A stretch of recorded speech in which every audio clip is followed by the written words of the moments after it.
तुम्हा सर्वांचं फिजिक्स वाला मध्ये मनापासून स्वागत.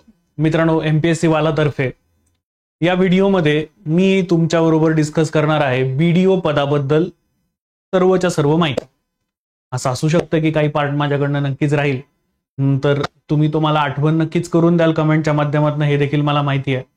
पण तत्पूर्वी हा व्हिडिओ जो आहे तो अवेअरनेस करता आहे. जे पण विद्यार्थी रुरल डेव्हलपमेंट करता काहीही काम करू इच्छितात आणि जर त्यांना महाराष्ट्राच्या भारताच्या विकासामध्ये काहीतरी खारीचा वाटा उचलायचा असेल तर व्हिडिओ ही पोस्ट खूप महत्त्वाची. तुम्ही जर इच्छित असाल की मला रुरल डेव्हलपमेंटमध्ये काहीतरी महत्त्वाचं काम करायचं आहे तर व्हिडिओकडे खूप जास्त अधिकार आहेत. तर अशा व्हिडिओ ब्लॉक डेव्हलपमेंट ऑफिसर हे जे पद आहे हे बेसिकली ग्रामविकास विभागाअंतर्गत येत असतं. रुरल डेव्हलपमेंट मिनिस्ट्री हिच्या अंतर्गत येत असतं. मित्रांनो, याला महाराष्ट्रामध्ये आपण गट विकास अधिकारी या नावानं ओळखतो.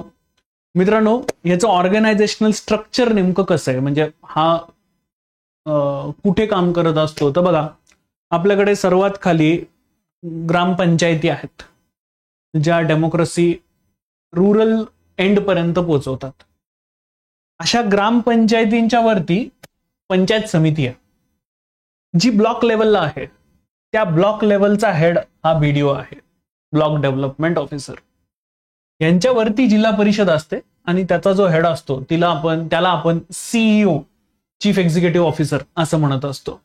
जर आपण ऍडमिनिस्ट्रेटिव्ह स्ट्रक्चर बघायला गेलं तर government of India, state government, divisions याच्यात जर आपण डिस्ट्रिक्ट भाग केला तर त्याच्यात जो ब्लॉक आहे त्याचा हा राजा आहे. त्याच्या हातामध्ये हा ब्लॉक दिला गेलेला आहे आणि तो ब्लॉक व्यवस्थित सांभाळणे ही जबाबदारी ही आपल्या बीडीओ साहेबांच्या हातामध्ये असते.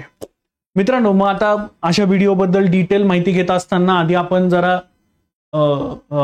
या बीडीओ बद्दल, या पदाबद्दल जरा आधी काही बेसिक माहिती घेऊया की नक्की बीडीओ काम काय करतो. तर मित्रांनो, बीडीओ हा राज्य शासन आणि ग्रासरूट इकॉनॉमी यांच्या मधली भूमिका तो बजावत असतो.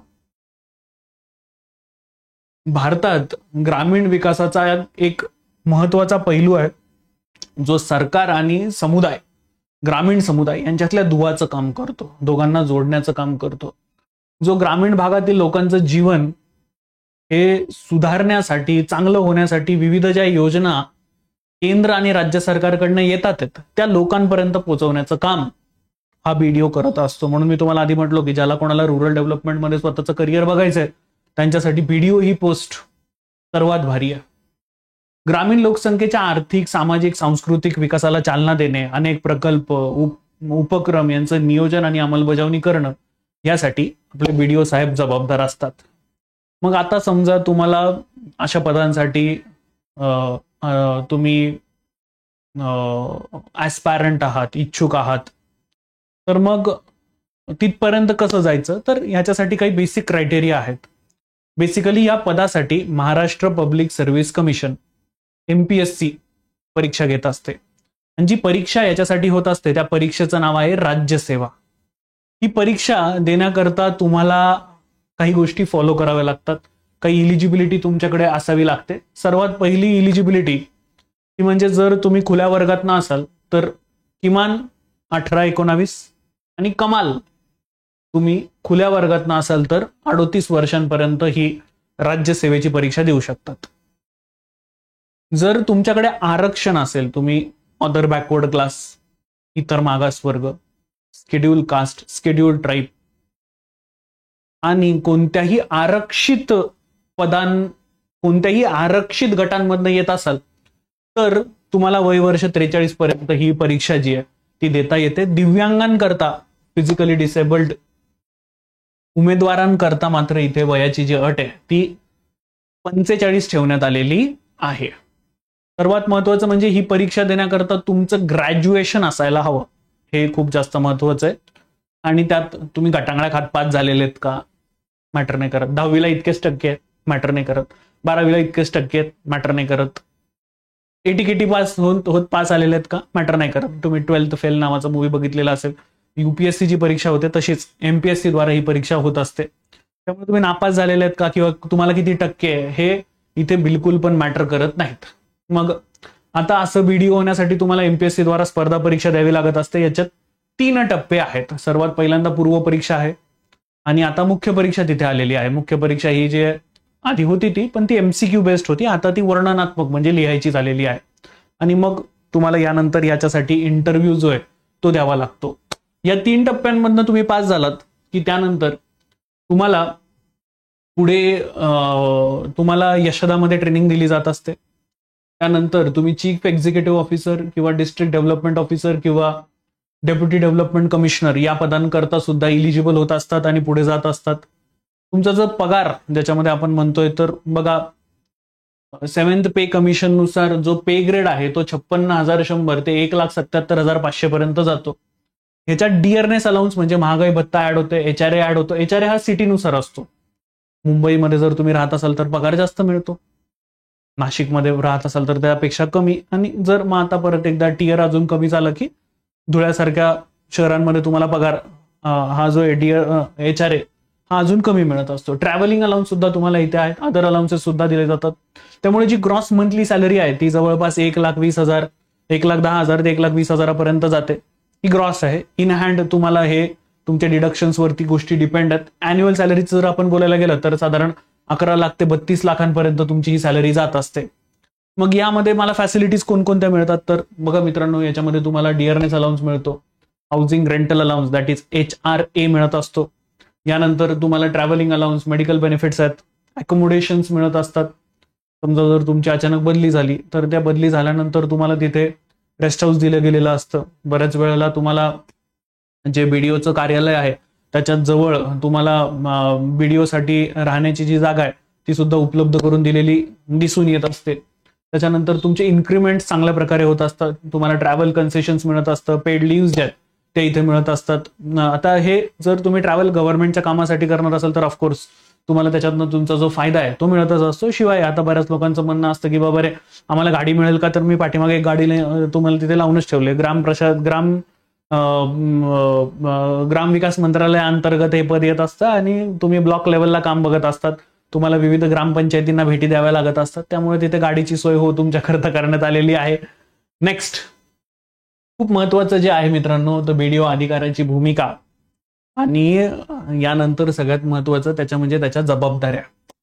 मित्रांनो, BDO हा विकास योजनांचं नियोजन आणि अंमलबजावणी करत असतो. समजा मनरेगा अंतर्गत आपल्याकडे गावांमध्ये गावांमध्ये आपल्या मिनिस्ट्रीला पोहोचायचं आहे, तर मग मनरेगा अंतर्गत बाबा रे तुम्ही इतका फंड तुमच्याकडे अलोकेट करण्यात आलेला आहे, मग हे कामं तुमच्या इथे तुम्ही घडवून आणा. किंवा मग महाराष्ट्र शासनाच्या काही योजना असेल, मागेल त्याला शेततळ नावाची योजना आहे, किंवा आपल्याकडे आता पर ड्रॉप मिलियन क्रॉप यासाठी सिंचन सुविधा उपलब्ध करून देणं असेल, या सगळ्यांचं वॉचडॉग म्हणून हा BDO तिथे काम करत असतो. त्या योजना ग्रासरूट लेवल पर्यंत पोहोचाव्यात यासाठी BDO साहेब खूप महत्वाची भूमिका बजावत असतात. यानंतर दोस्तांनो बघा, monitoring and evaluation of developmental programmes. मग हे जे सगळे डेव्हलपमेंटल प्रोग्राम्स आपल्याकडे येतात ना, त्याची मॉनिटरिंगची जबाबदारी ही BDO साहेबांकडे असते की हे प्रकल्प आपण दिलेले होते, त्याच्यावरती एवढा खर्च आपण लावलेला होता, ते पूर्णत्वास आले का, किंवा ते प्रकल्प आपले कुठपर्यंत चाललेले आहेत. यानंतर सरकारी विभागांशी संपर्क, liaisoning with the government departments. मग तुमच्याकडे जे काम आलेलं आहे ते काम कुठपर्यंत पोहोचलेलं आहे, त्या कामासाठीचा जो निधी तुम्हाला उपलब्ध करून दिलेला होता तो त्याचा वापर तुम्ही कसा केलेला आहे.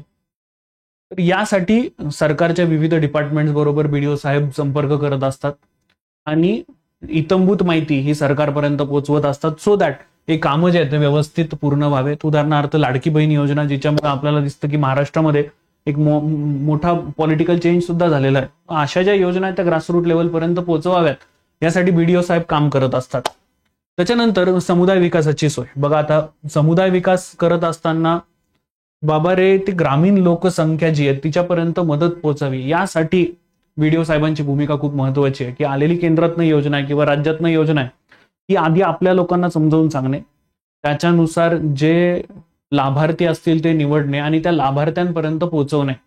म्हणजे अगदी तुम्ही घरकुल सारखी योजना पकडून घ्या. घरकुलांसारखी योजना जी आहे ती त्याच्यामध्ये योग्य व्यक्तींपर्यंत आपण कसं काय पोहोचू शकतोय, ते लाभार्थी आपण कसे काय निवडू शकतोय, त्या लाभार्थ्यांना आपण फायदा कसा काय करून देऊ शकतो, ह्याच्यात बीडीओ साहेबांची जी भूमिका आहे ती खूप महत्वाची आहे. नो डाऊट हे जे सगळे लोक आहेत ते योजना ज्या आहेत त्या निवडण्याचं काम हे ग्रामपंचायत लेवलला चालत असतं, पण जे फंडिंग आलेलं आहे त्याचं अलोकेशन योग्य व्हावं, ते नीट म्हणजे जो लाभार्थी आहे त्याच्यापर्यंतच पोहोचावं, ही जबाबदारी म्हणजे कुठेतरी बीडीओ साहेब घेत असतात. मित्रांनो, यानंतर जे रेकॉर्ड्स मेंटेन करणे, जो डेटा मेंटेन करणे, ज्याच्याद्वारे आपल्याला सरकारला सांगायचंय की बाबा रे तुमच्याकडनं हे 10 रुपये आले तर बघा आम्ही हे 10 रुपये या पद्धतीमध्ये खर्च केलेत, याचा वापर, या 10 रुपयांचा वापर बघा एवढ्या एवढ्या लोकांपर्यंत व्यवस्थित पोहोचलेला आहे, जेणेकरून सरकारला कळेल की आपण जे पैसे इन्व्हेस्ट करतोय ते योग्य ठिकाणी जात आहेत का. जन्म मृत्यूच्या नोंदणी असू देत किंवा मग आता पुढे जाऊन जे मंडळी गावांमध्ये काम करतायत त्यांच्यापर्यंतची लोक असू देत, त्या सगळ्यांचा ट्रॅक कुठेतरी बीडीओ साहेब हे ठेवत असतात आणि हा जो आलेला डेटा आहे तो पुढे हा पारदर्शक रीतीने आणि जबाबदारीने तो केंद्र आणि राज्यापर्यंत पोहोचवण्याचं काम बीडीओ साहेब करत असतात.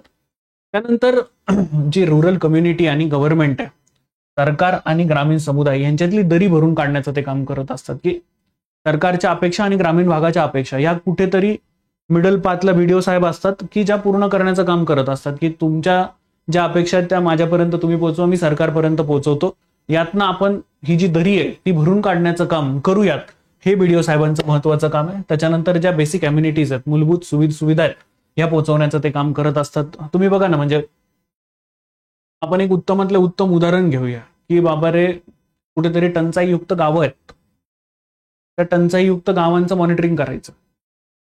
मग हे मॉनिटरिंग आपलं कुठेतरी डिसेंबर जानेवारीमध्येच झालं पाहिजे, सो दॅट पुढे एप्रिल मे मध्ये आपल्याकडे पाणी कमी पडणार आहे तर त्याची जबाबदारी, ती टंचाई आत्ताच आपल्याकडे नियोजन असावं की बाबा रे एवढे टँकर मला या गावामध्ये लागणार आहेत, मग ह्या गावांसाठीची जबाबदारी ऑलरेडी इथे बाजूला काढून ठेवली.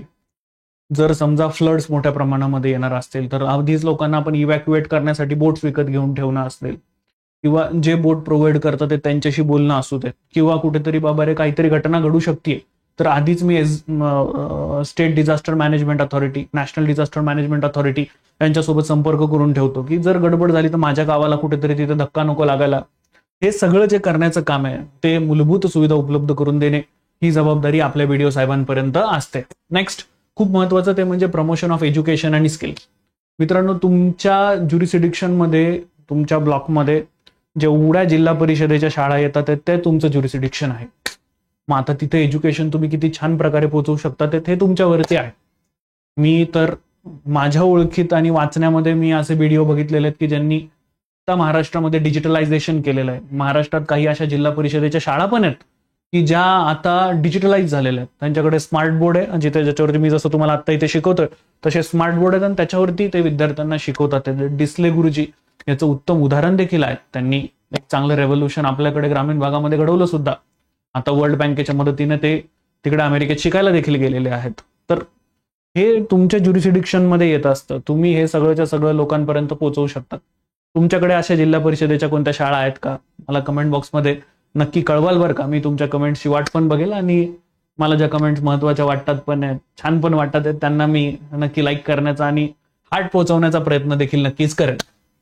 एनकरेजिंग द कम्युनिटी पार्टिसिपेशन, समुदायाच्या विकासाला प्रोत्साहन देणे. ज्या सेल्फ हेल्प ग्रुप्स आहेत, महिलांचे बचत गट आहेत, त्यांच्यापर्यंत पोहोचणे, त्यांच्यासाठीच्या महत्वाच्या योजना त्यांना समजावून सांगणे. उदाहरणार्थ आता एक वेगळी गोष्ट आता आलेली आहे, नीट लक्षात घ्या. ड्रोन दीदी नावाचा एक कार्यक्रम आलेला आहे, ज्याच्यामध्ये ज्या सेल्फ हेल्प ग्रुपच्या महिला आहेत त्यांना आता आपण ड्रोन चालवायला शिकवणार आहोत ऍग्रिकल्चरल पर्पजेससाठी. की तुम्ही ड्रोन चालवा, जी शेतीची महत्वाची कामं आहेत ती तुम्ही घडवून आणा.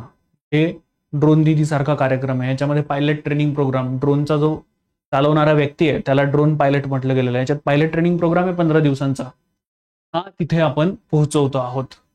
यानंतर मित्रांनो, बीडीओ साहेब जे आहेत हे यांच्यासमोर काही चॅलेंजेस सुद्धा आहेत. म्हणजे बघा, आता तुमच्या हातामध्ये पॉवर मिळते तर ऑफकोर्स तुमच्या समोर काही चॅलेंजेस सुद्धा आहेत. सगळ्यात पहिलं आणि महत्वाचं जे मला चॅलेंज वाटतं ते म्हणजे की कुठेतरी रिसोर्सेस, मर्यादित संसाधन आहेत आपल्याकडे. हे सेंट्रल किंवा स्टेट गव्हर्नमेंटमधून आलेले पैसे आहेत आणि हे आपल्याला पोहोचवायचे आहेत. मग तुम्हाला त्याच्यातनं ज्यांना सगळ्यात जास्त गरज आहे त्यांच्यापर्यंत पोहोचायचं आहे. हे आव्हान आहे तुमच्यापर्यंत, की ज्याला सगळ्यात जास्त गरज आहे त्याला तुम्ही ती गरज कशी उपलब्ध करून देतात. कोरोना काळामध्ये बघा, आता तुम्ही हेल्थ डिपार्टमेंट सुद्धा BDO साहेबांच्या ज्युरिसडिक्शन मध्ये येत असतं, तुमच्या त्या ब्लॉक लेवलचं हेल्थ डिपार्टमेंट. कोरोना काळामध्ये माझ्या वाचनामध्ये आहेत की तिथले जे कम्युनिटी हेल्थ केअर सेंटर्स आहेत किंवा प्रायमरी हेल्थ केअर सेंटर्स आहेत, त्यांच्यापर्यंत लशी पोहोचवणं किंवा त्यांचं व्यवस्थित मॉनिटरिंग करणं, ह्याच्यामध्ये काही BDO साहेबांनी महत्त्वाची जबाबदारी पार पाडलेली होती. हे लिमिटेड रिसोर्सेस आहेत. आता तुम्हाला निवडावं लागेल, का अरे ह्या गावामध्ये बाबा रे सगळ्यात जास्त गरज आहे बरं का, आपण इथे सगळ्यात पहिल्यांदा मदत पोहोचवूया, किंवा ह्या गावामध्ये बाबा रे हेल्थचे असे प्रॉब्लेम्स आहेत, ह्या गावाला आपण सगळ्यात जास्त आधी मदत पोहोचवूया. हे निवडणं, तुमच्याकडे रिसोर्सेस हे लिमिटेड आहे, त्यामुळे मग तुम्हाला निवडावं लागणार आहे की ह्याच्यातलं बेस्ट कोणतं. Next, lack of awareness. आपल्याकडे मित्रांनो ग्रामीण भागामध्ये अवेअरनेसची प्रचंड कमतरता आहे, त्यामुळे मग तिथे अवेअरनेस पोहोचवण्याची जबाबदारी तुमच्या खांद्यावरती येणार आहे. या मर्यादा आहेत, आव्हान आहे ती तुमच्या समोर, की हे तुम्हाला त्या लोकांना समजावून सांगायचं की ज्यांना याची सर्वात जास्त गरज आहे. नेक्स्ट मित्रांनो, याच्यात तुम्हाला पॉलिटिकल इन्फ्लुएन्स हा मोठ्या प्रमाणामध्ये दिसू शकतोय, राजकीय प्रभाव. मित्रांनो, तुमच्या जिल्ह्याचा आमदार किंवा तुमच्या जिल्ह्याचा खासदार हे जर समजा वेगळ्या दोन पक्षांचे असतील, तर मग ऑफकोर्स त्याच्यात मग तुम्ही घासले जाण्याचं प्रमाण हे मोठं आहे. तर त्यावेळेला तुम्हाला सगळ्यात पहिल्यांदा काम करायचं आहे ते म्हणजे या पॉलिटिकल इन्फ्लुएन्सशी तुम्हाला लढायचं आहे. आपली परीक्षा तुम्हाला हे सगळ्यात जास्त शिकवणार आहे. त्याच्यानंतर जे सगळ्यात महत्वाची कीड आपल्या इथे लागलेली आहे ते म्हणजे करप्शन. ह्याच्याशी तुम्हाला सगळ्यांना लढायचं आहे. या सगळ्या गोष्टी ऑफकोर्स तुमच्या पुढे असणारच आहेत, पण ऑफकोर्स हे एक जबाबदारी जर सोबत आलेली असेल तर त्याच्याबरोबर आव्हानं हे येणारच आहेत. तुम्ही सुद्धा या तून गो थ्रू कराल आणि हा व्हिडिओ तुम्हाला त्यासाठी जरा थोडीफार मदत नक्कीच पोहोचवेल असं मला वाटतं. तुम्हाला तुमच्या प्रिपरेशन करता खूप साऱ्या शुभेच्छा, आणि आम्हा सर्व फॅकल्टीजकडनं, फिजिक्सवालाकडनं खूप साऱ्या शुभेच्छा तुमच्या अभ्यासासाठी आणि तुमच्या पुढल्या भविष्यासाठी. लवकरात लवकर पास व्हा. देशाला खूप चांगल्या अधिकाऱ्यांची गरज आहे. ही सगळी आव्हानं तुम्ही छान प्रकारे पेलू शकता, ते मला देखील माहिती आहे. या जर्नीसाठी माझ्याकडनं परत एकदा शुभेच्छा. थांबतो. जय हिंद.